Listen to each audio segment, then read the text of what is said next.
Et Marie, à la fin de son TikTok, elle dit bien qu'elle et d'autres femmes ont tenté d'alerter sur le comportement de Noah, en allant voir la police et en fournissant des preuves. Mais malgré ça, elles étaient vues comme des menteuses. Avec son TikTok, on comprend bien qu'elle n'est pas choquée par ce qui arrive, car elle l'a vécu et elle sait qu'il allait recommencer.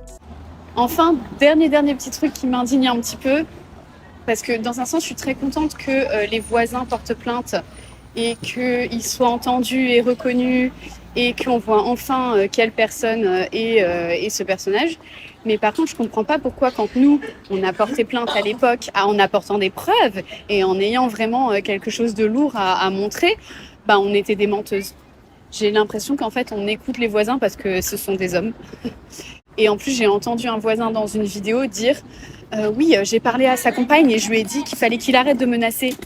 Mais encore une fois, cette pauvre fille, cette pauvre compagne, non seulement elle ne peut rien contre lui parce qu'il est d'une extrême violence, mais en plus, on remet encore la faute de ce que lui il fait sur le dos d'une femme. Franchement, moi je l'ai trop vécu et j'ai trouvé ça inadmissible en fait.